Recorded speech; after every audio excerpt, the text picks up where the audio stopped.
Let's kick things off with number 10. We have the appearance of the Mahdi. Now, in simplest terms, the Mahdi is Islam's Messiah or Savior. Now, the Mahdi will rise up to launch a massive social transformation in the world in order to restore and modify all things under divine guidance. So yeah, similar to other Abrahamic religions, Jews who are waiting for the Messiah, Christians who are waiting for the second coming of Jesus, and Muslims are waiting for both the Mahdi and Jesus. Number 9, there will be moral decay. Now, according to Muslims, yes, a lot of this is happening, but there's going to come a time where this is going to be on another level that has never reached before. So the moral conditions at that time will be at an all-time low. In the Islamic Hadith, it says, "From among the potents of the hour are the following. Religious knowledge will be taken away by the death of religious learned men. Religious ignorance will prevail. Drinking of alcoholic drinks will be very common. There will be prevalence of open illegal sexual intercourse." And that's found in the Al-Muslim, volume 4, pages 1503 to 1504. Then next up, this is a pretty big one. At number 8, we have Mecca being attacked and the Kaaba being destroyed. Now, one of the last signs of the day of resurrection in Islam is the destruction of the Kaaba. And the Kaaba will actually be destroyed by Zul Suwakatayn, and he will be from Abyssinia, aka Ethiopia, and will destroy the Kaaba in order to steal its treasure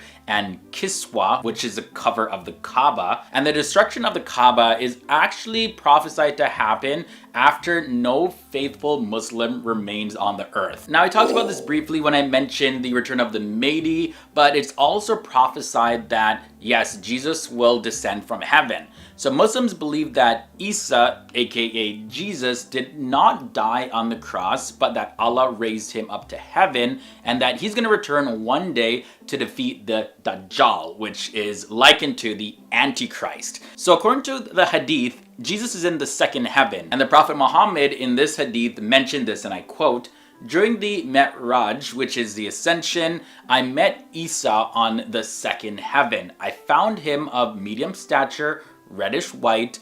His body was so clean and clear that it appeared as though he had performed ghusl, which is an ablution cleansing of the entire body." Now, in another hadith, the Prophet Muhammad mentioned this: "Allah will send Messiah in Maryam," which is the Messiah, son of Mary. "Thus he will descend near the white eastern minaret of Damascus, clad in 2 yellow sheets, leaning on the shoulders of 2 angels." So we talked about the prophecies of the Mahdi and the Messiah, Isa or Jesus in Islam. Of course, we got to talk about the false Messiah now. So coming up at number 6, we have the false Messiah, Al-Dajjal, or the deceiver, aka the false Messiah / Antichrist in the Islamic faith. And he's a false messianic figure who will come forth before the end of time after a reign of 40 days or 40 years, and he will be totally destroyed by Jesus or the Mahdi or both of them. It just depends on which interpretation of the prophecy that you look at according to various Islamic views. But bottom line, this Dajjal or false Messiah is coming,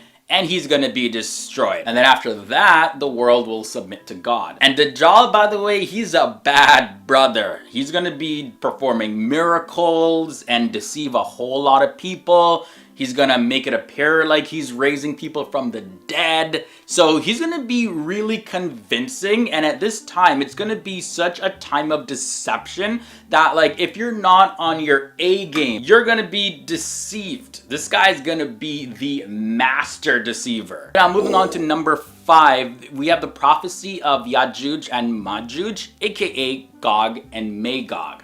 So now this is recorded in the Quran in the following verse: "But when Yajuj and Majuj are let loose and they rush headlong down every hill." So just to talk a little bit more about Yajuj and Majuj, what's going on here anyways? Well, they're located in a land that's hidden from our sight, and the exact location of where they are is unknown. But though there are many interpretations that do exist, none of these, however, can be said to be 100% absolute.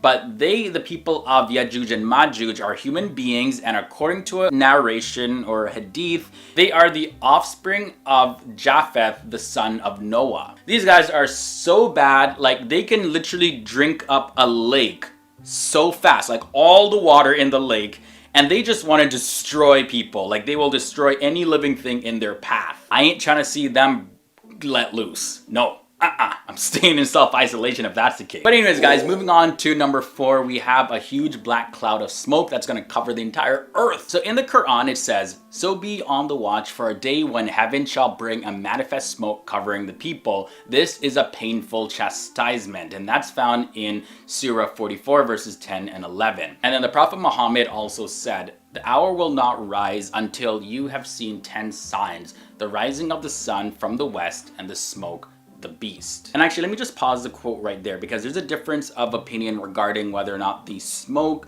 mentioned in this verse in the Quran refers to the smoke that was foretold as one of the signs of the final hour. It's mentioned that the smoke will cover the earth for a period of 40 days, which will affect both believers and disbelievers. Now, the believers will be affected as if they're suffering from a common cold or something, whereas the non-believers will suffer in a much more harsher way. But let's now move on to the prophecy of the beast of the earth. Now, the beast was also mentioned in the Quran in the following verse: "We shall bring forth for them out of the earth a beast that shall speak unto them." And you can find that in Surah 27 verses 82. Now, there's differences of opinion amongst scholars regarding the details of the beast, but they are as follows. So the first is the appearance. So some scholars have held to the belief that the beast is a she-camel of the prophet Salih, and others stated that it's an animal that is a hybrid of many different animals, and others even say that this is actually a human being. Now, the next point is the place of emergence. Some scholars state that the beast will emerge from Mecca. Others say that it's going to emerge from the desert and then disappear, then emerge from a village and then disappear, and then finally from the Masjid al-Haram in Mecca. Now, there's another opinion that states that this beast will emerge from Ta'if. Then the next difference is its speech. So the beast will address the people with the words of Allah, saying, "Mankind did not believe our signs," and that's in the Quran, Surah 7 verses 82, while other scholars quote Ibn Abbas that speaking refers to the action of the beast in differentiating the disbelievers from the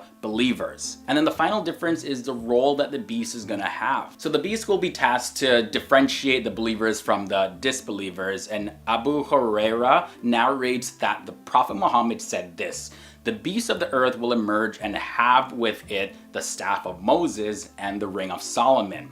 Now, it will use these to mark off the disbelievers from the believers." But one thing scholars can agree on is that the beast is coming. Next up, prophecy number 2, we have the sun will rise from the west. So we know the sun rises in the east. Well, not that it rises in the east, but like in the eastern direction, or what we call east anyways. That's where the sun comes up, and over in the direction of the west, that's where the sun sets. But in Islam, it is prophesied that the sun will rise from the west instead of rising from the east in the end times before the day of judgment. Now, both the Quran and the Hadith, they talk about this phenomenon, and the occurrence of this phenomenon is considered in Islam as one of the major signs that indicate that the day of judgment is close. Specifically, the Quran says, "No good will it do to a person to believe then, if he believed not before, nor earned good by performing deeds of righteousness through his faith."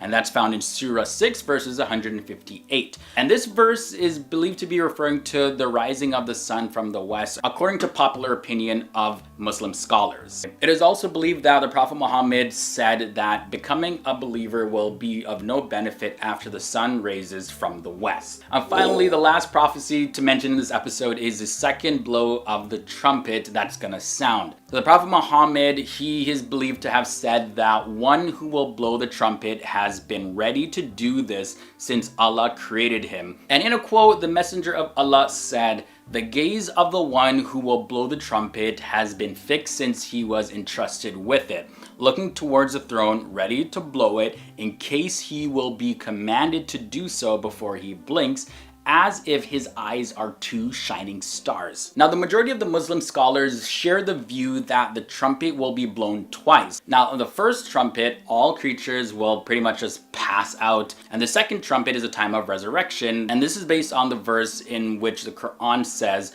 "And the trumpet will be blown, and all who are in the heavens and all who are on the earth will swoon away, except him who Allah wills. Then it will be blown a second time, and behold, they will be standing, looking on, waiting." And you can find that in the Quran, Surah 39, verses 68. We have fingerprints coming up at number 10. And that passage goes as follows: "Their skins will bear witness against them so as to what they have been doing." And that's found in Surah 41, verses 21 of the Quran. So of course we can see in our world that the fingerprint system is being used currently when people travel through borders. Well, there's not much traveling through borders right now given the whole self-isolation thing, as well as it's used in criminal investigations. So Muslims see this and say, well, yeah, the fingerprints testify against them, so this is a fulfillment of that prophecy. Next up at number 9, we have the establishment of Israel. So this one is pretty interesting. And this passage goes as follows: "And after him we said to the children of Israel, dwell ye in the promised land, and when the time of the promise of the latter days come,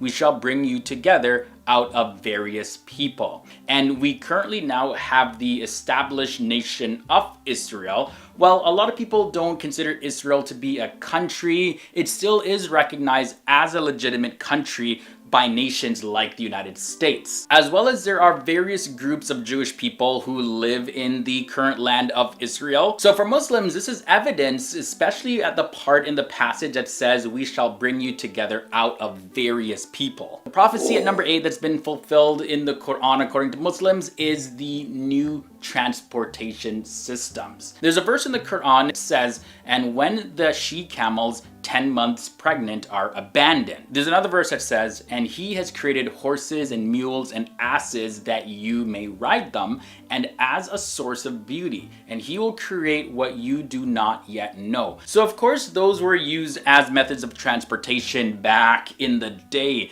but currently now it just couldn't even enter into the mind of people back then that we would have the kind of transport systems that we do now, like trains and cars. I mean, and the list goes on. What are there? There's bicycles, there's skateboards. Well, they probably had their own version of skateboards back then because they did have wheels and carriages. Jetpacks, we have jetpacks. And as a matter of fact, while we're on the topic of animals as a means of transportation back in those days, there was also a prophecy in the Quran that spoke about zoos. In Surah 81 it says, "And when the wild beasts are gathered together." So Muslims look at the modern day zoos that we have, where we have different wild animals and all of that in a mini version of their habitat, and we can just go and we can look at them in cages or in aquariums, whatever it may be. We collect animals in zoos.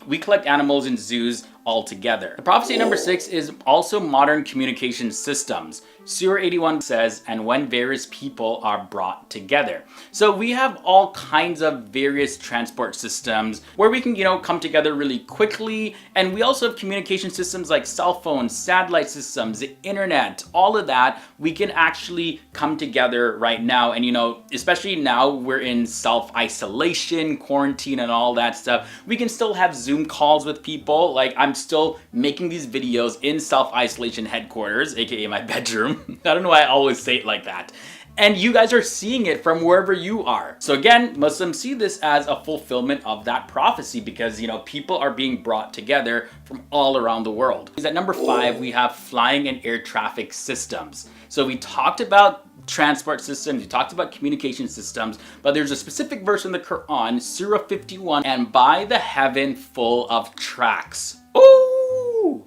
So it's talking about like flying and the whole air traffic system, because when airplanes go up in the sky, it's not random. They literally have to calculate the distances, or else we would have planes crashing into each other, and that ain't pretty sight. We don't want people crashing. We don't want people dying. So yeah, this verse here in the Quran is seen as being fulfilled with airplanes and the modern air traffic systems that we have set up in our world today. Next up at number 4, we have oceans linked together. This is also a pretty fascinating one. There's a verse that says, and when the rivers are made to flow into each other, and that's in Surah 81.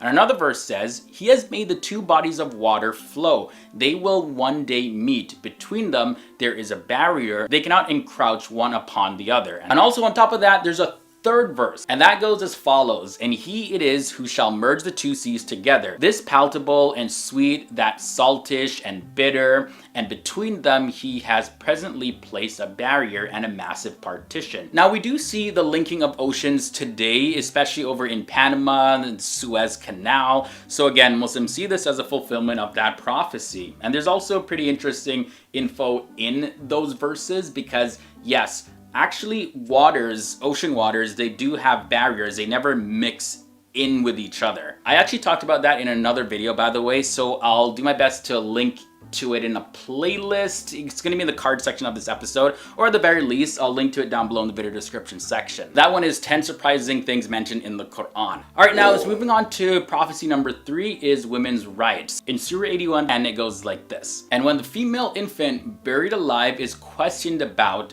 for what crime was she killed? So of course now in our world today, there are so many different movements fighting for female rights, and women are a lot more empowered than they have ever been before. You know, we have women operating businesses, women who are operating households all by themselves. There's no dad in the picture, as well as women just have an overall sense of more confidence, and they have a louder voice in our world than we've seen in generations in the past. And in this verse, specifically talking about how the female infant is questioned about for what crimes was she killed. It really speaks about females, even from childhood, that they're actually going to be advocated for. It's like she's killed or something bad happens to her, but really, what's this all for? Let's take another look at that. Let's see. Let's examine this. Maybe let's hear what she would have to say before we commit those crimes to her again. I'm no scholar, but that's just what I got from the passage and from the sources that I checked. But anyways, if you have more insight about that specific passage, let me know down below in the comments section.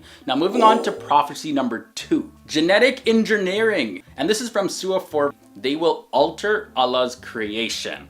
Now, it's believed that this prophecy directly relates to things like plastic surgery, genetic engineering, as well as cloning. All things that we see happening today. Kind of makes you think. What else are they doing? There's a lot of conspiracy theories too about like all these vaccinations and everything happening, just like altering our human state. That's a whole nother topic for a whole nother video. I'm not gonna get into that right now. I do have one more prophecy though. It is a prophecy about pollution. And specifically in the Quran, Surah 30, it says this, and I quote, corruption has spread on land and sea because of what man's hand have wrought. So we see things like fumes that are spit out of the chimneys from different factories, chemical as well as nuclear waste being dumped everywhere. There's a lot of pollution, especially in cities with a lot of traffic, and you know, we're just punching holes in the Earth's ozone layer with all the pollution that we're spitting out on land, on sea, in the air, everywhere. At least now though, in self-isolation, there's not many cars on the road, and a lot of companies have shut down, so like we're not putting out a lot of pollution as we used to. So let's just hope it kind of stays that way, or maybe we look for other ways so that we don't pollute and destroy the earth, because again, we do share the planet. So let's get started. At number 10, we have the prophecy of the establishment of Israel. You can find this prophecy in Surah 17 in the Quran, and it goes as follows. And after him we said to the children of Israel, dwell ye in the promised land, and when the time of the promise of the latter days come, we shall bring you together out of various people. Number 9 brings us the prophecy of the Mahdi, or the guided one. And this prophecy states that the guided one will appear to be the Imam of the Muslims. This is found in the Hadith Sunan Abu Dawud, book 36, number 4272. The Mahdi is known as the Redeemer in Islam according to some Islamic traditions, and this person will appear and rule for 5, 7, or 9 or even 19 years according to different interpretations. There is, however, no direct reference of the Mahdi in the Quran, only in the Hadith, and in most Islamic traditions, the Mahdi will arrive along with Isa or Jesus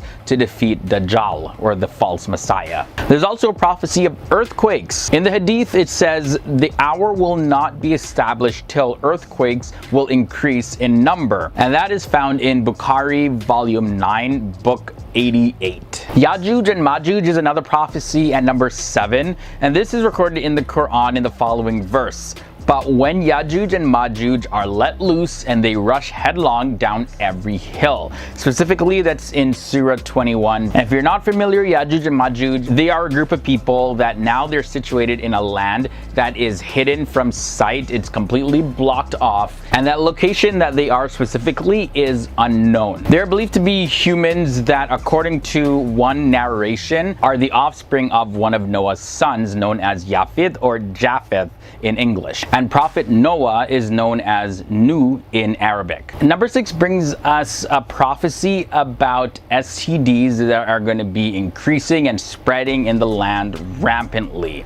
In the Hadith, there's a passage that says, O Muhajirun, you may be afflicted by 5 things. God forbid that you should live to see them. If fornication should become widespread, you shall realize that this has never happened without a new disease befalling the people which their forebears never suffered. So that talks about fornication and disease, STD, sexually transmitted disease. Moving on to number 5, there's a prophecy involving the darkness of the sun and the moon. This is found in the Quran, Surah 75, verses 6 to 9. And that goes as follows. When is the day of resurrection? So when the sight becomes dazed and the moon becomes dark and the sun and the moon are brought together. So in that passage, the sun is going to lose its brightness and heat and become dark, and the moon also is going to be darkened as well. The Kaaba getting destroyed is a prophecy at number 4. It's said that there's an Abyssinian leader with 2 small shanks is going to be the person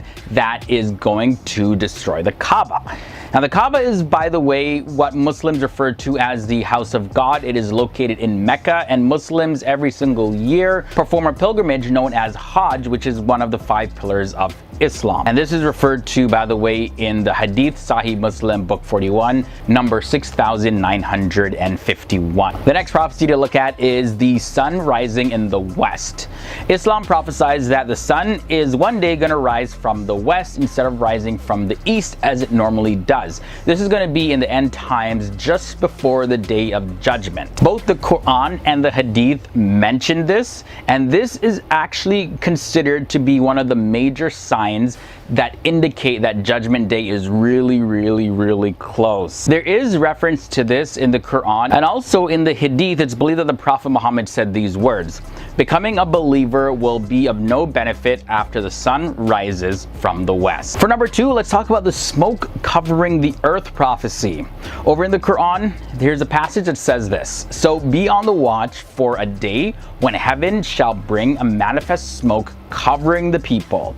This is a painful chastisement. That's taken from Surah 44, verses 10 to 11. And according to the Hadith, the Prophet Muhammad said these words: the hour will not rise until you have seen 10 signs: the rising of the sun from the west, the smoke, the beast. And it goes on, but as you can see, the smoke is there in this passage as well. Now, there is some differences of opinions whether or not the smoke that's mentioned in the verses of the Quran refers to the smoke that was actually foretold as one of the major signs of the Day of Judgment. It's mentioned that the smoke is going to cover the earth for a period of 40 days, and then this is going to affect the believers as well as the disbelievers. But the believers are not going to suffer as much, but the disbelievers are going to be suffering a whole lot. Either way, that leads us to our final prophecy, and that is the prophecy of Jesus' return. Muslims believe that Isa, also known as Jesus, did not die on the cross, but that Allah raised him to heaven,